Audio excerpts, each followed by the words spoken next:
You can join this never-ending battle between the army of evil and the champions of justice, with the fate of planet Aris and the entire universe at stake. Voltron action figures, lions, and vehicles, each sold separately from Panache Place. Cobra can run, but he can't hide. The G.I. Joe Crusader's hot on his trail. Nobody beats G.I. Joe, G.I. Joe Crusader. Cobra is shaking with fear. Crusader's gonna blast him from the stratosphere. Gotcha! Launch the Avenger! The Crusader and Adventure are one top team. Gear down! Awesome! Nobody beats G.I. Joe, a real American hero! Crusader comes with pilot and Avenger. Yo, Joe! The Transformers, more than meets the eye. Autobots wage their battle to destroy the evil forces of the Decepticons. The Transformers, more than meets the eye. The Transformers, robots in disguise. Attack the Autobot Commander! Call in a Decepticon leader! The Transformers, more than meets the eye. The Transformers, from Hasbro. Oh, this town's changed. We switched it around. Now we're playing cops and robbers. You'll be the robber. Okay. The new Hot Wheels USA Builder Set. Sheriff Patrol Car, Camaro Z28, sold separately. What's going on? You have to put the set together, and you can change it around. Hey, wasn't there a road here? Not anymore, Dad. Hot Wheels USA Builder Set. Not for use with Hot Wheels Hauler. Hot Wheels cars sold separately. New from Mattel. The Legoland Beta 1 command base. You build it for action. You can pretend the radar sounds an alert, a signal to the crew. So you slide them to the launch pad for a make-believe rescue. And how about the new mobile rocket transport? You can drive it over make-believe craters, then get ready for flight. You can lower the rocket, pretend to fire, and blast it out of sight. The action's up to you. The new Legoland mobile rocket transport from the Legoland collection. Legoland Beta 1 command base sold separately from Lego Systems. Light bright, turn on the magic of colored lights. Light bright, make a face to glow at night. Smiling friends, shining bright, make a sign to say goodnight. Just pop in the colored pegs and follow the patterns. It's easy to make your favorite pictures and characters, or you can always create your own light pictures. Light bright, turn on the magic of shining lights. Light Bright from Milton Bradley. Secret is revealed when innocent-looking vehicles and ordinary men become an awesome fighting team. It's the secret of Mask, where illusion is the ultimate weapon. Surrender the microfilm. Mask vehicles each sold separately with action figures. Nothing can stop me. Switchblade attacks. Wings out. Rhino retaliates. Shadow creates a diversion. Rhino reveals its hidden firepower. Gotcha. Mask, where illusion is the ultimate weapon. The Micro Machine Man here, presenting the genuine, original, colossally collectible, most midget miniature replicas of the real things. Micro Machines. Dramatically detailed, stupendously styled, smaller than a nut, this one or this one. And now with a totally terrific town. The new Micro Machine Super City Toolbox playset. Closed, it's a mild mannered toolbox. Open, it's a Micro Machine USA. Cruise your mini Micro Machine vehicles, planes, and boats to the police station, the marina, the mini motorcycle repair shop, the gas station, the construction office, work, the real working drawbridge, highway, passenger ramp, and garage doors. Or take a Micro Machine flying machine in for a landing. Phew, this place has it all. The new Micro Machine Super City Toolbox playset from Galoob. The one and only outrageous original miniatures. Remember, if it doesn't say Micro Machines, it's not the real. It's Wampa Cave. Luke's inside. We better get him out. Arg, arg. Wampa. Introducing Hoth World. 3 playsets in 1. New from Star Wars Micro Collection line. 19 die-cast figures and action poses included. Wow, they're small enough to fit in one hand. Yeah, pow. So much for Probot Spy. It's safe, Chewie. Arg, arg. We can get back to Hoth Iron Cannon. Hey, it connects to Hoth Wampa Cave. Han's here. Close blast doors. Raise Rebel Soldier in observation tower. Empire's approaching, Princess Leia. Activate Iron Cannon. They're bombarding our base. Quick, connect to the Hoth generator attack. Vader's headed in with Scout Walker and stormtroopers. Scout Walk is hit, sir. Aim for the generators, men. Good work. The world of Hoth is ours. Yeah! Hoth World from Star Wars Micro Collection line. Playsets also sold separately. Figures included. New from Kenner. New new Hot Wheels landlord. You can check out the pipes, they're hugging the side, with 2 racing spoilers along for the ride. It's hot. Now you can get this Hot Wheels Camaro Z28 and this 82 Firebird. They're free when you send this coupon and proofs of purchase from any 6 Hot Wheels cars to Mattel. Details and coupons are on this 2 free Hot Wheels cars display at participating stores. Offer expires November 30th, 1982. Hot Wheels landlord. Not for use with some sets. New from a... It's here. The E.T. board game. Now you can pretend to help E.T. go home. Danger! Sometimes you can hide. You're safe, E.T. And sometimes you can fly. Wow! Now the communicator's ready. E.T. phone home. Up to the spaceship. The one that helps E.T. the most wins. Also sold separately, the E.T. card game. E.T. board game from Parker Brothers. Some assembly required. It's the Mickey Mouse talking phone. Hi, this is Mickey Mouse. Mickey, come over for a party. You call down Dad. Okay. With the Mickey Mouse talking phone, the battery is not included. This is Donald Duck. It's Donald. Come on over. With the Mickey Mouse talking phone, you can call 6 different Disney characters. Yup, you guessed it. I'm Goofy. Hi, Goofy. Mickey Mouse talking phone from Hasbro's preschool division. Half human, half animal. Thunder, thunder, thunder, thunder. I'm Monroe, want the sword of Gungera. With this secret power break battery not included, make Rhino's eyes light up. I'm ready. With Battle-Matic action, you can make them fight with their swords. Your sword is mine, Rhino. That's what you think, Monroe. Triad Bank is a proud sponsor of the Big 550s Shop Local. Shopping local provides jobs, services, and taxes for our local communities. I encourage you to shop local whenever possible.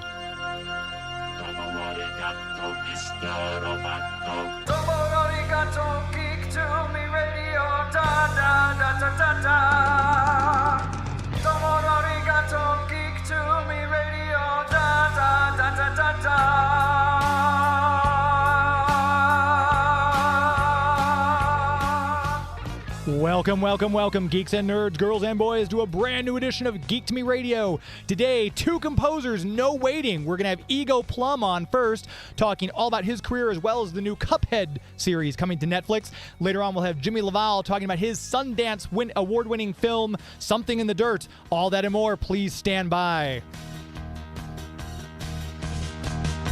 We're talking TV, comics and movies, and video games. And if you don't know Star Trek from Star Wars, we'll try to explain. There are 12 doctors for Hogwarts houses, 1 ring rules them all. To be the greatest Pokemon master, you must catch them all. You must catch them all. Try to catch them all. Gotta catch them all. Gotta catch them all. And if you're driving around the greater St. Louis area tonight, hearing us on the Big 550 KTRS, thank you very much for tuning in. If you're streaming us on Instagram, on YouTube, Twitch, or Facebook, hello to you. Thanks for streaming us there. And of course, if you're hearing us after the fact in the podcast form out there in the world, we very much appreciate you listening to us. Make sure whatever platform you're watching this on or listening to, you hit the subscribe button, especially YouTube and Twitch. We're trying to up our numbers there. And of course, leave us a nice 5-star review if you're listening to this on a podcast platform of choice. That always helps us in search engine optimization, helps us to spread the word of our show and what it is we're doing here, talking about all things pop culture. So thank you for all of your support. Right now, my guest joining us for the first part is composer, musician, Ego Plum, talking about the new Cuphead series. I love your wallpaper. My executive producer pointed out, he goes, oh my gosh, there's SpongeBob eyes all over. That's really amazing. I love it. Thank you. Yeah, I enjoy this wallpaper very much. Where did you find wallpaper like that? I got to ask. It's not actually SpongeBob, although it does feel that way. It's just eyeballs. Oh. I found some company on Etsy that just makes this sort of weird retro wallpaper, and I had to have it. Huh. Yeah, that's the first thing that dawned on me is like, oh my gosh, it's like SpongeBob just kind of peering in at you from all these different dimensions. It's very cool, very whimsical. It's a very disturbing SpongeBob for sure. Yeah, no, I'd expect nothing else but whimsical from you. It's amazing all the projects you've worked on. It's got to be a feeling when you're a musician, you're a composer, and you've done as much stuff as you have, to work on certain shows like this, like Star versus the Forces of Evil is one of my all-time favorite shows. Obviously, SpongeBob, Patrick Star, now you're doing Cuphead. What's it feel like as someone who, you and I are very close in age? You grew up watching these shows, you're still enjoying shows like this, and you're working on shows like this. It has to be a dream come true. I do not take it for granted that I'm in this position. Every day that I work on this stuff, it's always like, oh my God, I can't believe this is happening. It's like I'll never lose that spark. I always try to retain that sort of childlike sense of wonder about all this stuff. It's too important for me. I promise, like, shoot me the moment I get jaded or start complaining about anything, because this is like, it's such a dream to be doing this stuff. When I was making music when I was 15 or 16, I was essentially writing like music for non-existent cartoons. I made like quirky, experimental, instrumental music for no reason and hoping that somebody would like it. I even made a band that played instrumental, bizarre, circusy, carnivalesque music, and we would play for, 32 people. And that was like my favorite thing to do. And somehow I managed to turn this into a career. It's insane. And here you are working with, I know you're co-composing some stuff right now with Danny Elfman. When you think of quirky and kind of doing his own thing, that's the guy I think of with all of his stuff. The Nightmare Before Christmas, his claymation stuff, even his films like, Batman Returns and things like that, those soundtracks. That's it seems like with your work and then his work, that seems like a match made in heaven. Being like, being like 17, 16 and hearing, I don't know, Pee-wee's Big Adventure, those scores, or even before that, he did something called Forbidden Zone, a weird indie film that his brother directed. I saw that when I was like 14 years old. A friend of mine brought it over on VHS Blockbuster copy, and we sat in the garage, and I saw Danny Elfman doing like an impression of Cab Calloway performing as the devil in this film. I don't know if you've seen Forbidden Zone, but if you haven't, you have to check it out. I've heard of it, but I haven't seen it. So bizarre. In fact, I mean, that performance that Danny did is like influenced what I did in Cuphead more than Cab Calloway. Wow. It's just this amazing interpretation that he did of a Cab type song, but it was performed by the Mystic Knights of the Oingo Boingo, his band. But yeah, like that influence has been so important for me. Like when I was a young guy, I naturally gravitated towards like more unusual left of center, off kilter kind of music. Mm-hmm. I discovered bands like Oingo Boingo, Devo, The Residents. All this stuff really resonated with me. For some reason, that's what I wanted to do. Like I felt at home, in this place, and I wanted to make music like that. Now, the problem with that is that you're not going to find a lot of work doing this kind of stuff. But right. Thankfully, I mean, I'm so lucky that things kind of worked out in a way, right? Like, I don't know what else I would be doing, and I'd be so screwed. If I'm not mistaken now, most of the stuff you've kind of done is all self-taught. Am I correct? That's true. I didn't go to music school. I don't know how to read or write music. That's why what I call what I'm doing in this Cuphead show like punk jazz. It's almost like outsider jazz because I'm writing this stuff, but I don't have like any real academic view of jazz. I kind of just enjoy certain artists that I listen to and I let it filter out in its own way, right? So Raymond Scott is a big influence on this show. I don't know if you're familiar with Raymond Scott. Of course, his music was made popular in the Looney Tunes cartoons. Also listened to a lot of Leroy Shields, who did music for like our gang, Little Rascals and Laurel and Hardy. That stuff like played a big role. But besides the jazz, like I'm actually influenced just as much by like punk rock, if that makes sense, because there's sort of this urgency and energy and accidental quality to punk that I really relate to. Like, I admit that I don't know what I'm doing, and I rely on accidents and happenstance and just like good fortune for things to work out, It's fascinating because normally, when I talk to composers, like, yes, I studied music theory at Juilliard and we went to this, but the fact that you've got all these great projects and your sound, it's a very unique sound, all your own, and it's self-taught. That's amazing to me. Thank you. Yeah, and I feel comfort in knowing that I'm not alone in this world. Danny Elfman was someone similar that was self-taught. And, I was reading in Dave Grohl's book, similar thing with him. He has no idea how to properly write music. but we're just fans of music. I mean, I feel like I love music so much that it's just like I live and breathe it all the time. God, I've been working so hard on this Cuphead show. You know what happened to me the other day? For 2 nights in a row, I had dreams where I was in Cuphead. I mean, the dream itself was animated. I was in an animated dream. It's never happened in my life before. This is absurd what's going on, how deep I'm in the show. It's been 4 years that we've been working really? on this, Wow. 4 years ago, I got the job. I auditioned. The creator, the guy that's running it, Dave Wasson, we had worked together on a show called Making Fiends many years ago. And he said, hey, I'm starting on Cuphead. I got these funny lyrics. Do you want to try to make this song for the devil character? I said, yes, please, give it to me. He had just a rough idea of a melody, but like mostly all the words. And I said, I know what to do with this. So this was essentially my audition for the show. And, I'm sure it went up and down the ranks at Netflix and the producers and everybody, King Features and the Moldenhauers in Canada. And I got the job, but based on one song. And this was amazing to me because, frankly, like I felt like I had pulled the wool over their eyes because I know I didn't know what I was doing, but I know that I trust my instincts. I have this brute force instinct that I really believe in. I feel like I just know what it should be. And I have to believe in myself ultimately. Like I have to trust my ears and my instinct here. So yeah, thankfully I got the job. And then of course we had a little hiccup in the form of a global pandemic that screwed up everything. Yeah, it did. Everything we thought we were going to do as far as like, I'm going to get in a room, jazz players and one microphone in the center and black and white photos and guys in suits, all out the fucking window, right? Like, sorry. That's right. That's why we're in a delay. I hit the dump button. We're good. So, but no, we had to start recording remotely, Zoom sessions, and it was difficult at first, but, I learned how to just grab sessions from different people and mix things so that it sounds like it creates the illusion of an old recording. That's the trickery of studio stuff and the magic of Hollywood that we do, right? Right.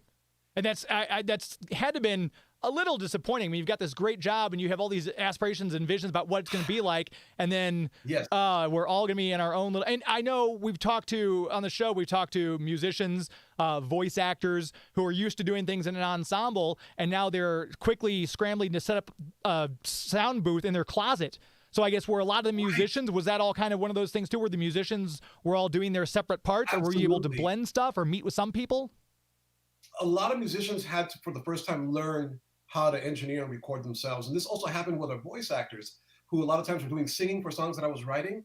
They had to be set up with like home kits, and like Wayne Brady's like setting up in his probably in his closet or something with like microphones and a laptop and all this stuff. I mean, it was wild. Everyone had to figure it out for themselves. Of course the studio helped us, but it was tough. It was not simple, but we got through it. We lost a lot of time. This show should have came out a while back, I think. I mean, I don't want to say dates, but it's been a long process, but I'm just so glad it's finally here and people are going to finally see it. Have you had a chance to watch anything yet? They didn't send me any clips, which is fine because I don't always get clips or screeners or anything like that. But I wanted to ask you because I think on your website it states that it actually drops tomorrow on the 14th is when it hits. Did they change that date from when your website says? Yeah, it's the 18th. It's the 18th. Okay, the 18th. On the website. It's Friday, the 18th. Right. Of February, okay. So. Friday. So this coming Friday. Perfect. You can catch it on Netflix. And actually, if you don't mind, we're going to take a real quick commercial break because I still got a lot of questions to ask you. I want to dig into this some more. So if you're listening right now, we're talking with composer, musician Ego Plum. We're going to continue our conversation right after this. So please stand by.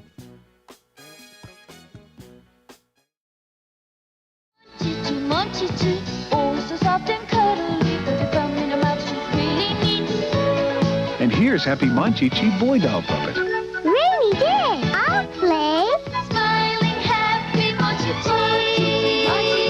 Monchichi, Monchichi. Happy Monchichi Girl Doll Puppet and Boy Doll Puppet, each sold separately, new from Mattel. What will the future bring from Nintendo? More hits like The Legend of Zelda. Sports hits like ice hockey. Nintendo has the most video game hits like Hogan's Alley and Donkey Kong Classics, and more like Excite Bike and RC Pro-Am. And you can play them only on the Nintendo Entertainment System. Now you're playing with power. Announcing a new arrival. Mr. Potato Head. Oh, that's me. Congratulations. It's a potato.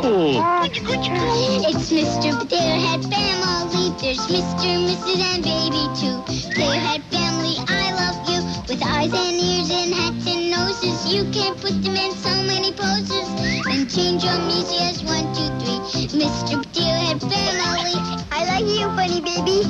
Mr. Potato Head family, new from Hasbro Preschool. You're going to look so pretty, my friend Becky. There, your hair is so soft. As soon as I dress you, we'll be all ready to go out. Hi, this is my friend Jenny. I love to play with my friend Mandy. We had fun. Yeah. My friend Becky, my friend Mandy, my friend Jenny, each sold separately by Fisher-Price. Be careful, this place is crawling. At www.capitaladvisorygrp.com. Again, the number is 636-394-5524.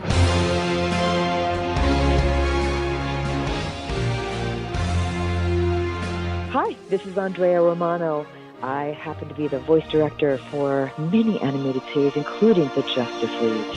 You are listening on Geek to Me Radio. We are back.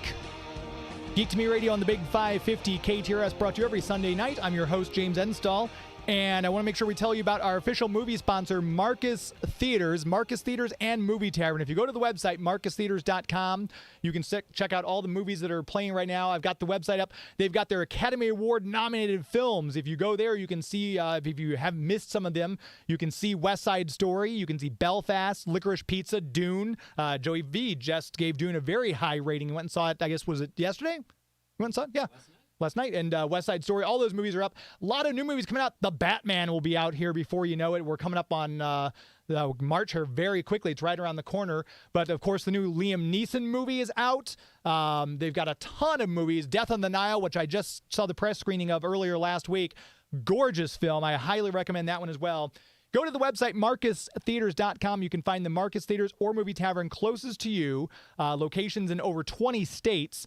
And if you download the Marcus Theaters app for your smartphone, if you're out driving around, you want to see a movie, it'll immediately find the one closest to you. You can buy your tickets and get your concessions right through the app so that you can just pick them up for a more contactless experience when you get there. Never a bad time to see movies. Movies make great gifts. If you want to give out some birthday, anniversary, whatever, some movie gift cards are always a great gift. Start with the website, marcustheaters.com. Very proud to have them as the official movie sponsor here on Geek to Me Radio. As we always say, it's the best movie-going experience in the galaxy. We're chatting here for a little while longer with Ego Plum, all about the new Cuphead series. We were talking a little bit during the break, Ego, about the fact that this was one of the ones you were so excited about and you had to sit on for so long. How like, when were you finally able to start discussing it? It feels like this week, honestly. Like, you know, Netflix has its own sort of way of getting information out there. And yeah, I have to almost be careful. I have to almost bite my tongue if you know, I have to remember what I can and can't say. Sure. But yeah, I mean, that's why I'm kind of bursting at the seams about it, really. Just, it's amazing. This is like sort of my first day of just doing publicity on it. So it's exciting to talk to you. And that animation, I mean, you know, you've listed as some of your inspirations that old school 40s and 50s Looney Tunes type of stuff. And the animation for this lends itself so well. My niece is obsessed with the video game Cuphead. So were you familiar with the property before you got the gig? Did you go back and play it? How did you kind of get into the aesthetic of the series? Like a year before I got the job, my friend Steve says, "Hey, Ego, you got to play this game Cuphead. Have you heard of it?" I said, "No, what is that?" And I started playing it, and it just blew my mind. I had never seen anything like this. It really felt like I was in an old Fleischer Brothers cartoon.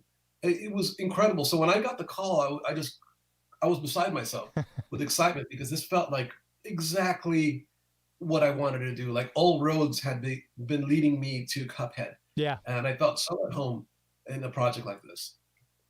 and we were talking too about Star versus the Forces of Evil, which I have great affection for that series. And I guess I was misled a little bit because I was looking at your IMDb thing, and sometimes I'm looking over stuff and it says 9 episodes of this series, which you'll come in and work on. But you corrected me, luckily. You said you composed the ending song that comes out at the very end of each episode. That was all you. Yes, that's right. That's my contribution to the show. I wish I could have worked on the series for sure, because Dave Wasson was initially involved at some point, the guy that's running Cuphead now. No, I ended up just doing this one thing, and it's nice to get a royalty check from that now and again. Yeah. Sure. When you look at all the projects you've worked on, is there one, obviously it sounds like Cuphead's right up there, but is there one that you kind of felt was like, oh my gosh, I get to work on this series, or I'm so proud that I was able to contribute to that series? Was there one that kind of stands out above the others? I mean, there's many reasons why I'm very proud to work on a lot of the shows I've done, but the fact that I've gotten to write music on Spongebob Squarepants is sort of is one of those things where I feel like if I died today, if I got hit by a train, like I left a mark, like it's such an iconic and important show, and I've written music for that show, it's and songs in certain cases. That's been really special, and my collaborations with C.H. Greenblatt have all been really special as well. That's the guy that created Chowder, and then we worked on a show called Harvey Beaks together. Yeah, and then Jellystone, which is the Hanna-Barbera reboot, and that's been super special too, because I essentially got to rewrite themes for Yogi Bear, Huckleberry Hound, like all these iconic characters from Hanna-Barbera, like were essentially handed to me to sort of recreate themes for them. So that was an amazing project because I really got to be myself musically, experimental and odd and strange, and all use like unusual instruments, like a dozen kazoos playing in unison. Like it's a lot of fun, weird stuff that I got to do. And you are a musician as well. If I'm not mistaken, you at least guitar, drums, piano was one of the ones that you're. Sure. So yeah, I won't say I'm very, I'm not like a virtuoso. I'm not very good at anything. I'm just okay at a lot of things, and that allows me to sort of be able to create a lot of these scores by myself. Anything except for like woodwinds or strings, and then I bring in other musicians. But for the most part, if I need to recreate like something that feels like a band, I could play every single thing. There's been certain scores where I performed every single thing because I can. That involves keyboards and pianos and every kind of guitar and banjo. And that's also a question of what a studio could afford. In certain cases, I've had an orchestra, and that's been amazing. I was the first person at Nickelodeon to record with an orchestra. We did that a few times, and that was phenomenal. It was actually, I just got to tell the story about the first time I was in front of an orchestra. I was so overwhelmed and intimidated at that time because, we had these like, our music editor and copyists, like we had these big books with all the score, right? And everyone's sitting. Steve Bartek is sitting there. He's conducting, and then we have our engineer and everybody and the director. And everyone's got the books, and the orchestra's playing, and I'm looking at the pages, and I don't know what the heck I'm looking at because I don't know how to read music. So do you remember when you were in school and like you'd look over to your friend to see what page you were on, and you would like, page 46, you turn to page 46? So that was me doing that thing. And I had this moment of clarity, like an epiphany, where I was like, what am I doing? Like, I'm like Luke Skywalker. I need to use the Force and turn off the thing and just trust my ears. And at that point, I closed the book and just sort of sat back and I listened, and I knew the music was right or wrong just by listening. It didn't matter what was on the pages, so that was like a moment of clarity for me. I have to trust what I bring to this, right? Yeah. How did I get into this tangent? What was the question? All of a sudden I'm like, ask about your on the hierarchy of the projects you've worked on. Is there one that's like you're most proud of, or you feel like was one of the jewels in your crown? But it was a good segue. I love the story. That was great. I guess the answer is, like they're all your babies, and I love all of them for different reasons. But you know what? I'll just pick one. The first series I ever did, Making Fiends, for Amy Winfrey, because if it wasn't for that, I wouldn't be doing any of this stuff right now. So that is probably the most important show for me because it led to everything else, for sure. So, and Amy Winfrey had enough faith in me, someone that she had only seen perform live in a band. She went to my record release party, saw me playing this weird cartoon music, and realized, okay, maybe this is the guy to do this. I really love that about her, and I love any time a director takes a chance with someone and puts them in a position where like they normally shouldn't be. Like think of like Trent Reznor scoring a Pixar movie. Like that's amazing. That's like, and it happened. It happened with Soul a couple of years ago, right?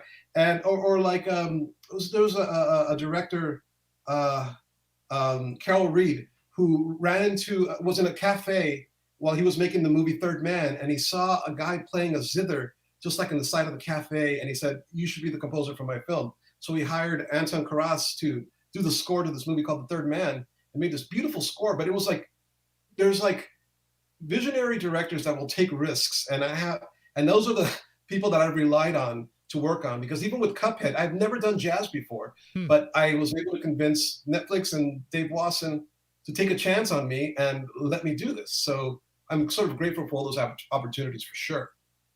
We talked about you're playing a musician and with everything, and you tour with Green Jelly. So yeah, is that when it's obviously, I almost feel like as a musician, I play a little bass and I used to play violin. Yeah. I know a little bit about music, not nearly as much as I should, but is it a different part of your brain that when you're touring versus when you're composing a project like Cuphead, or is it just all music? It's all music, but touring is phenomenal. It's boot camp for musicians, essentially. Like you haven't lived until you showered in a moving bus. It's and been to 25 cities in 28 days, and like woke up in the city and walked out and asked someone, "What time zone am I in?" Because you just have no idea even where you're at. Right. It's an amazing experience. You bond with people, you fall in love, and you fall in hate, and you become a better musician. I mean, that's like one of the reasons we have the Beatles, is because they spent hours and hours playing in Hamburg. It would be 8 hours sitting in this club performing, and that's how you sort of build up your chops and that's how they became the Beatles and the songwriters that they ultimately became. Mm-hmm. The genius wasn't like just a gift from above. It was actually honed in by all that, playing and playing and playing. So yeah, I love touring for many reasons, and performing live is the greatest feeling. Like I could write a score for Cuphead, but like it doesn't feel as good as playing in front of even 20 people. Yeah. That immediate reaction that you get from just playing chords in front of people is the best feeling as a musician. And we did mention earlier, too, you're working on co-composing a couple scores right now with Danny Elfman. Is there anything else you're working on currently that you're able to talk about or kind of promote?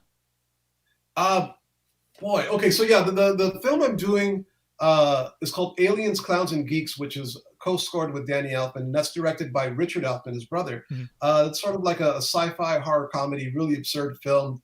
And yeah, that's coming out, I think, this summer in streaming and probably DVD. I have another drop of Jellystone coming, I think, later this year. That hasn't been announced officially, but it's going to come some point.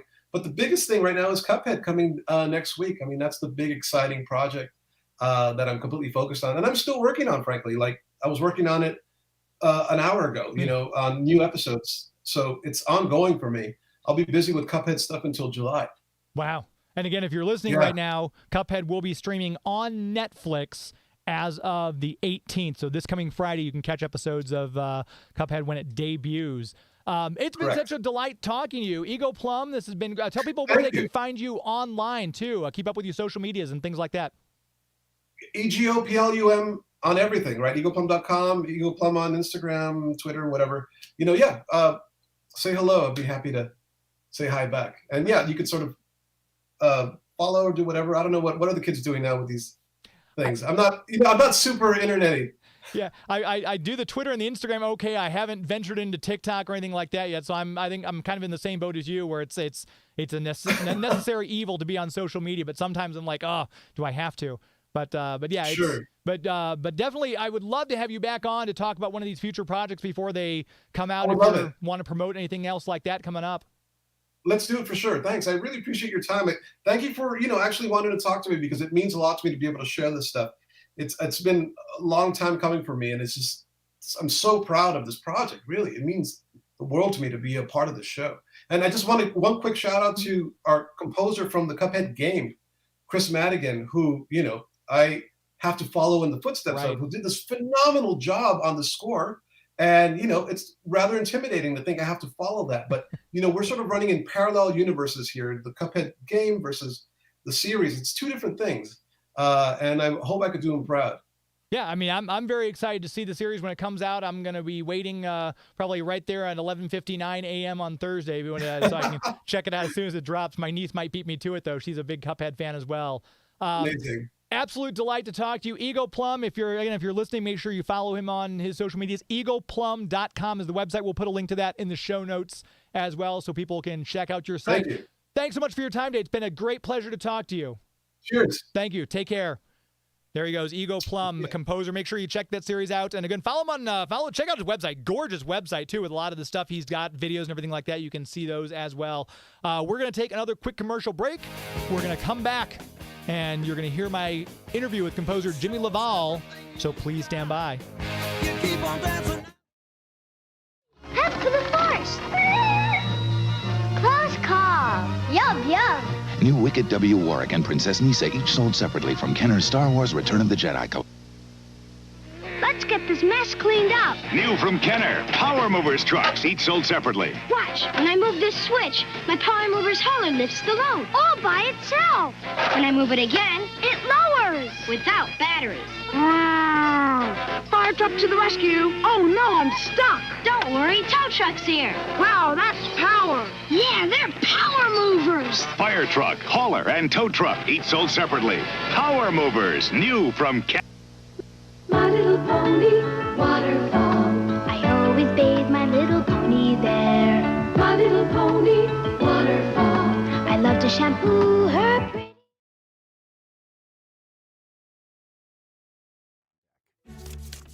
Depending on certain loan attributes, your business loan may be issued by OnDeck or Celtic Bank, a Utah Chartered Industrial Bank member FDIC. Limited eligibility for same-day funding. OnDeck does not lend in every state. All loans subject to lender approval.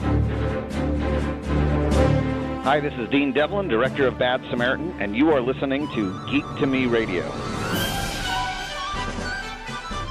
We are back. Geek to Me Radio, heard here every Sunday night on the Big 550 KTRS.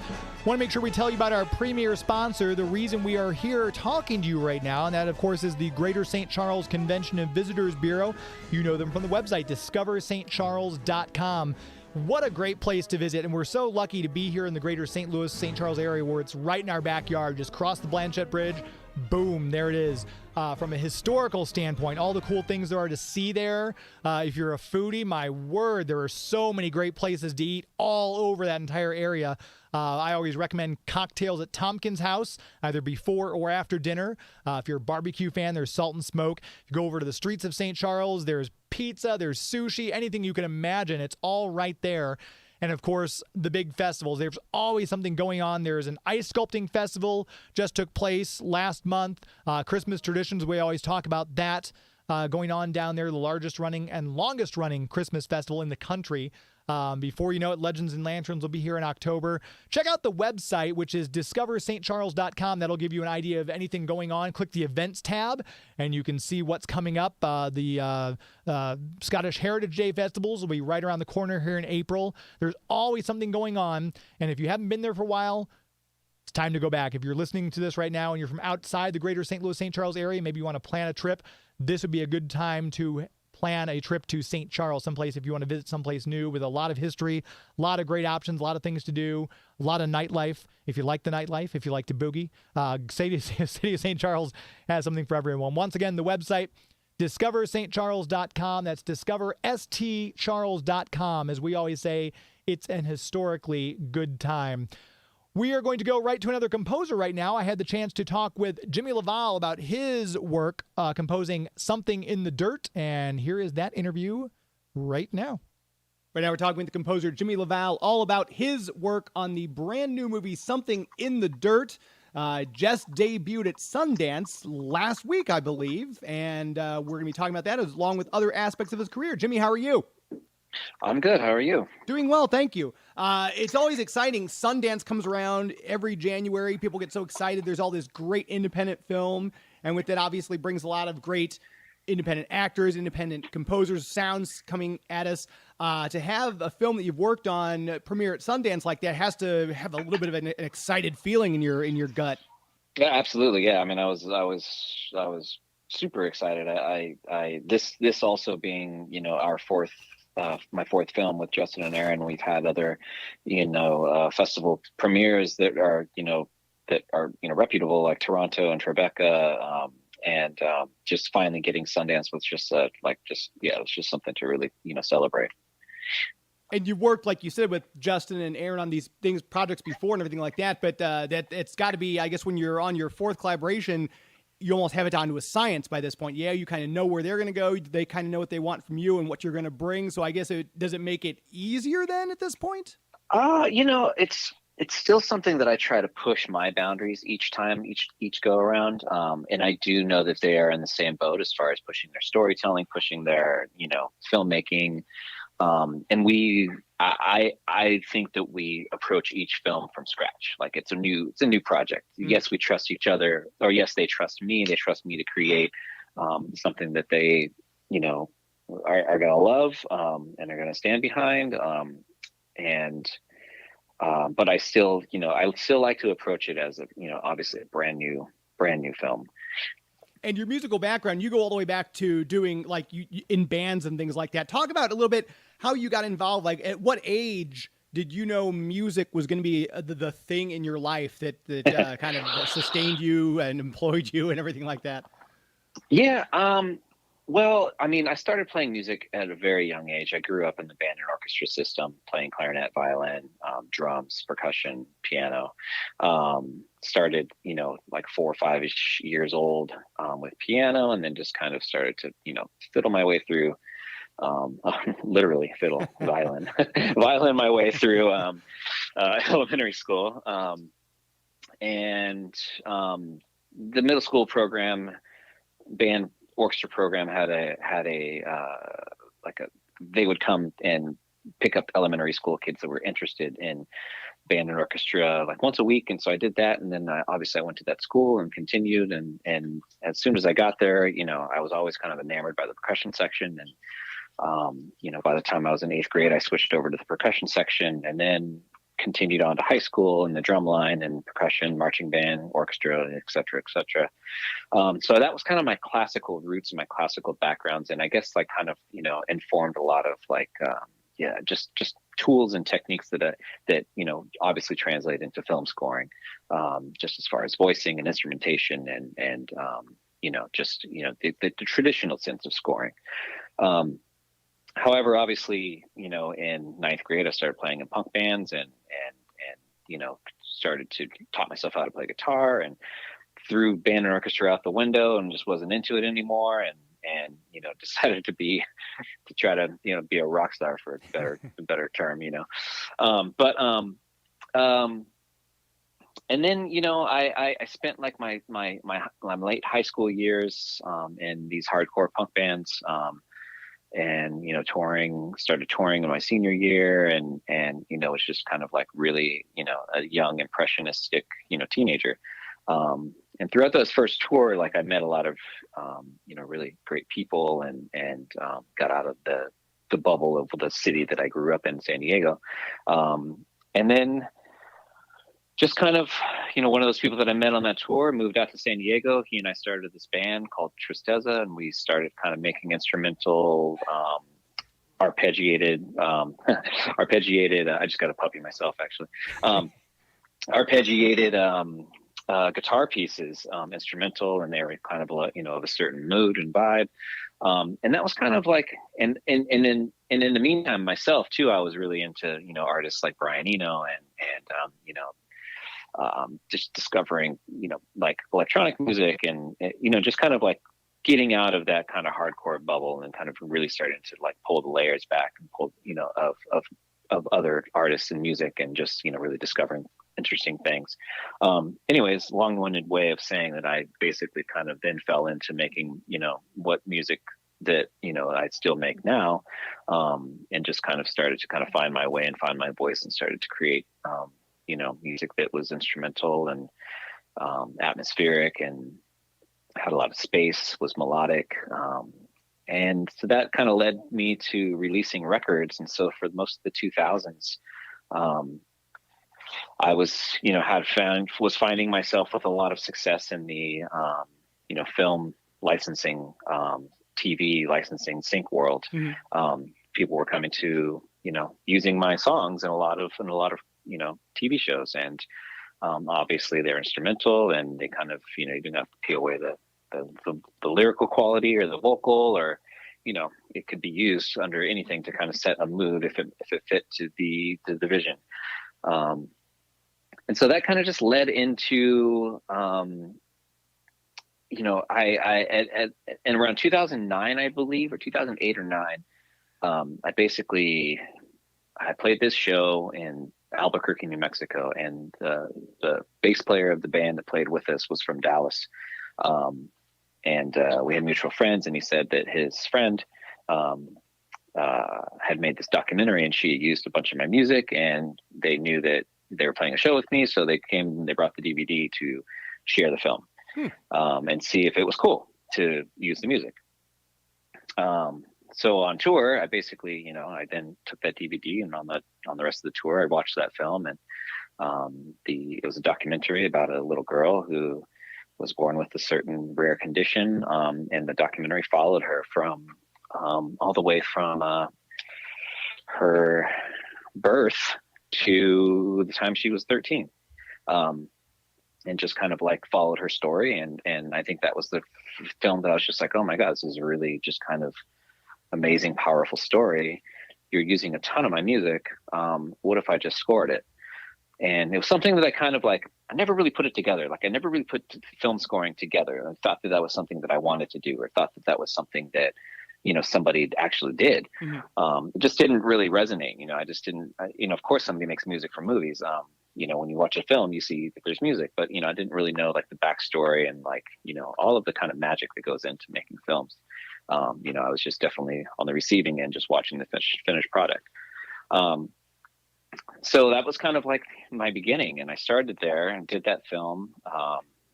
My wife is also a filmmaker. She's a documentary filmmaker. She had a circle of other documentary filmmaking friends. And so that kind of put me into the conversation of other documentary filmmakers.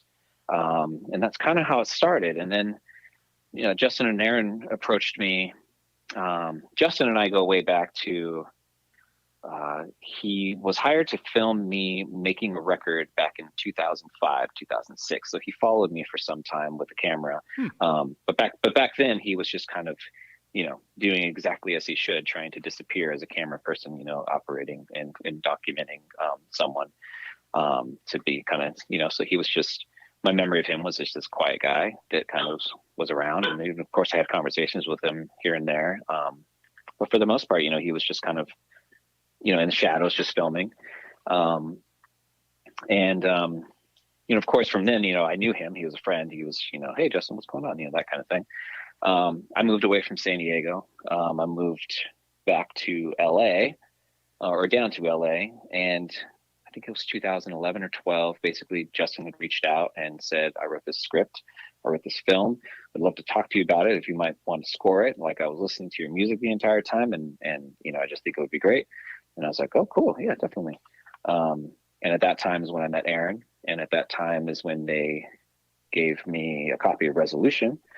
And I met them and hung out, and it was great, and came back and watched Resolution. And I was just like, holy shit, this is a movie. And just was kind of like, I didn't know. I had no idea what he had done, how he kind of had, progressed as a filmmaker. And so that was kind of the beginning of that. And, that led into now 20 or so, whatever films that I've done since. It's interesting to think, too, because you start out, obviously, with your band, then you kind of switch gears and you're doing different types of musical work for your solo work with the Album Leaf. Then you go into documentary film, and now you're doing these features and everything like that. When you, obviously, you're kind of in a zone with your band and everything like that, and then you start with Album Leaf. When someone says, hey, we'd like you to score this documentary, and you see they already use pieces of your music, did that influence the music you ended up using when you did that first documentary, or did you kind of want a clean slate, still use your sounds, but adapt it? How did that first project work for you? I mean, yeah, back then I was more kind of not as confident, not as, I didn't really know what I was doing. I was definitely leaning more towards kind of, going from the temp and trying to kind of recreate it in my own voice, that kind of thing. But definitely it was inspired by the temp music that was used. I mean, there's even, it's funny, like sound-alikes of songs, of my own songs. But, basically the record is actually released it's called Tori's Distraction. And so you can hear that score. But yeah, I mean, at that point it was definitely more along the lines of, kind of, I hadn't really found my voice. I didn't really know what I was doing. I was still learning. And I still consider myself still learning for the most part. You always have more to learn, but yeah, but back then it was more, okay, this is what they used. How can I do this again and not make it be the same thing, but it's close enough to still, be influenced by or inspired by, but it still stands on its own.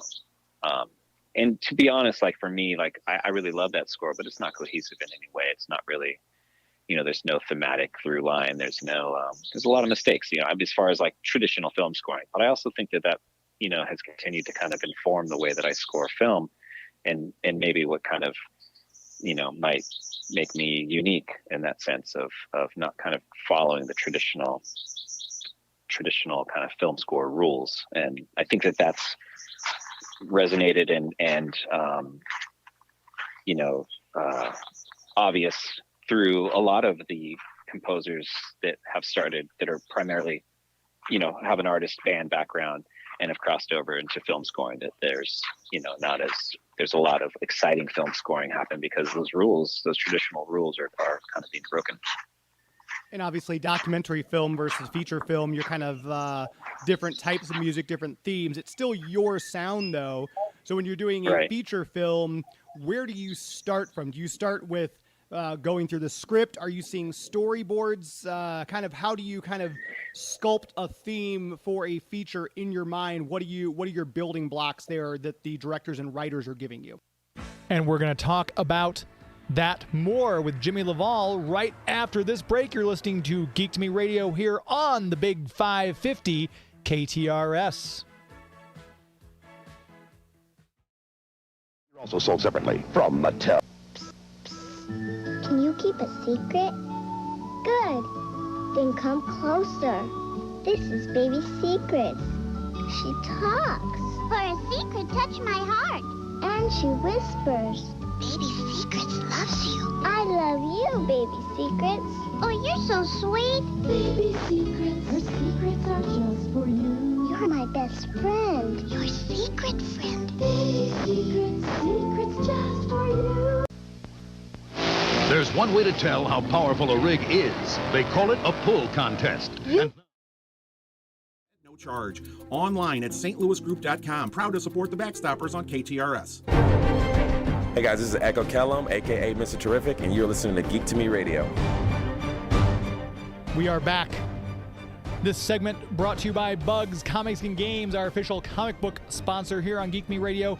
Check out the website, bugscomicsandgames.com. You can also give their Facebook page a like, which I know Tim and Larry will appreciate. If you go to facebook.com, seek out Bugs Comics and Games and give that page a like there. If you're looking for someplace new to get your comic books, if you want someplace to go where you're able to get a discount, go out to see Larry and Tim out at Bugs. Join the Avengers Club. It's a lot of fun. You get your own Avengers Identicard, and you start earning discounts on the things you buy. So if you're wanting to save a little bit of money in this time when we see the prices and everything else going up, that's a great way to save some money while continuing your weekly enjoyment of getting your new comics and keeping up with all the new titles like Silver Surfer Rebirth. The new Daredevil comic and the Devil's Reign that's out right now is fantastic stuff. Batman's really good right now. A lot of great comic books to get out there and read. And if you're looking for something new, maybe you want to get your son or daughter to start something new, Larry is really great. I always see him coming in, people come in with their kids and like, yeah, my son likes Spider-Man. He's like, what era Spider-Man? He'll go through his stuff, find stuff that the kid might like. It's really cool to see a store owner take that much pride and that much attention to the needs of his customers. So again, check him out. bugscomicsandgames.com is the website. Make sure to give the Facebook page a like as well. We're very proud to have them as the official sponsor for our comic books here on Geek to Me Radio. Continuing our chat with composer Jimmy LaValle. Before we take that last break, we're asking him about what he considers the building blocks of composing music for a feature film like Something in the Dirt. It varies. Obviously, it changes. But for the most part, with Justin and Aaron, I've always had a script beforehand, before seeing picture. And then with that script, I start to kind of think about, I basically kind of just then do some initial kind of responses and create, music based on what I found in how I responded to the script. And then continuing from that, then I basically, then I get picture and either everything can go out the window as far as what I created, or, things actually start to work and I start to kind of like fine tune whatever cues I created to picture. That's been the process with them. And with documentary, it's ever changing, obviously. And, the story can be changing as the filmmakers are creating the film. So luckily working with my wife, Kate Trumbull, and her films, I'm kind of brought on very early on, and I know what she's going to be making a film about. And this could go for any, documentary that I'm kind of signed on to before they start filming. But I definitely know what's happening and what the content is. And, I don't know how the story's going to unfold, but at least I can kind of take those, themes, storylines, characters, and kind of put those, in my head and try to kind of like create I kind of like to create like a huge, canvas of tone, mood, drone. Oftentimes I'll just give a lot of kind of beds of music without any melodies or without any kind of like, thought out or without any kind of lead instrumentation, just a lot of like kind of just, beds of music that can kind of, be sat in and if they're working, as we're going through, then I can start to then take those beds and build on them. And from a layman like me, I would think, documentary films versus feature films, like you just scored Something in the Dirt, vastly different. As a composer, do you approach them differently, or is it it's a project and you're still putting music down regardless of what the theme or the style of film is? I mean, there is, I think at the heart of it, I approach them the same. But I think the end result is a little bit more reserved in documentary. And that's kind of the with a feature, you are 100% trying to captivate the audience and trying to steer their emotion and trying to steer their, response and love for the film. You're adding to that. In documentary, it's the same, but I do feel that I take a sad, something that's kind of a sad content or a heavy content or something like that. You don't want to make the audience feel more than what the character themselves are giving. You want to love the character themselves and not have the music make you love the character, if that makes sense. You want to be in love with the character because of the character. Sure. And then you want to support that with music and not basically oversteer that ship, I guess. And again, if you're listening, Something in the Dirt, it premiered at Sundance's next category on January 23rd. Just to give you a quick synopsis, two neighbors investigate supernatural events in their LA apartment building, diving deep into a supernatural rabbit hole that frays their friendship and uncovers the dangers of the phenomena, the city, and each other. So when you're doing a film like this, obviously lots of different elements. You included a strong synth motif, which was kind of the main focus. And I love the way you described it too. It's the sound is always moving and compulsive, like two magnets kind of on the same side, kind of repulsing each other. That's a very interesting way, because now I can almost see the music with that description, if that makes any sense. Yeah.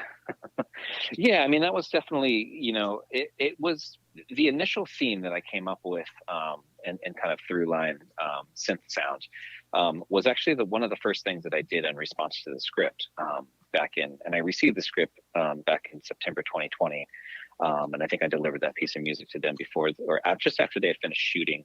I hadn't seen any picture, and they were in Europe, filming and working on the Moon Knight. And then they responded with, "This is great. This is, this is it. This is awesome." So I was like, "Sweet. Okay, cool." And then, so then I waited, and then I got the script, or then I got the picture in July of 2021. And that piece of music that I made was in there, but it was in there in a spot that kind of was just like, "Oh, this makes sense over that.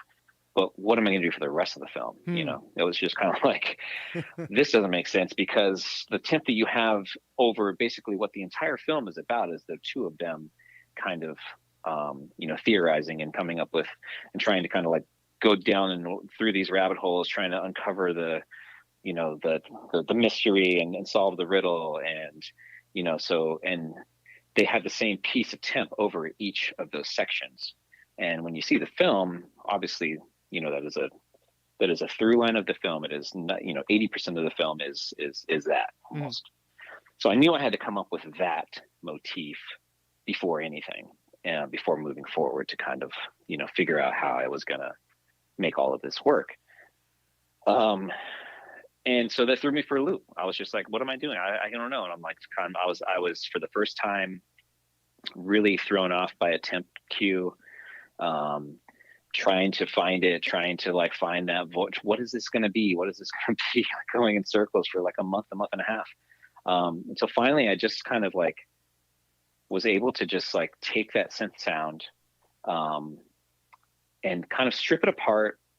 Cause I mean, not to get too nerdy, but like basically what I did to make that sound is this new synth that I had just gotten in. It's called Innovation Summit. They added looping envelopes, and basically, it's that. So it loops.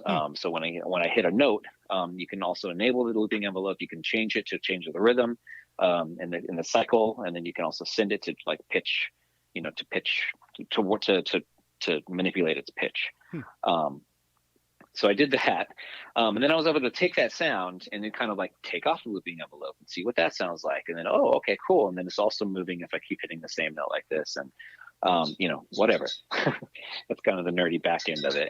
But also that like was able to like, okay, cool. Like here's this new motif and new theme that I came up with based off of the original theme. It's the same sound, but it's different. And with that side, I can actually, start to just kind of like layer in other instrumentation and take over that melody, and go different directions with it and really stretch it out and kind of build back there. And be able to, utilize it and have it sound like obviously our main theme and our through line, but not, so repetitive that it's just the same cue. And you can check out Jimmy's website, thealbumleaf.com. We'll put a link to that in the show notes as well. So 3 films in 6 months. Are you taking a little bit of a breather? Are you already knee deep into the next project? No, I mean, that was that time. That was a blip in my that was about 3 years ago or something like that, 2 or 3 years ago that I'd done those 3 films. Now I'm kind of back in the Album Leaf saddle, working on new record, trying to get that stuff out. I also just did a 60-minute sleep song for the app Calm. Oh, neat. Which actually released today, 30 minutes ago. Just came out. Yeah. So if you're listening, go out when and check that out when we now. started our interview, when we started our interview, that came out. So that's out. I've had a couple other singles kind of come out here and there, but for the most part, I'm working towards a new record, and that will be out probably likely in the fall, as well. So until then, I'm open. If anybody's listening, I'm free for hire. Perfect. So if you're listening right now, hit him up. I guess the best way to contact you is the website, thealbumleaf.com. Is that the best contact for people who want to keep up with you? Obviously, you're on social media as well, correct? Yeah, any of those channels, there's a contact. Perfect. Very exciting. So we'll be excited to see Something in the Dirt when it does come out, and hopefully like you said, you can get the album to come out corresponding wise in the fall. And make sure you keep up with that.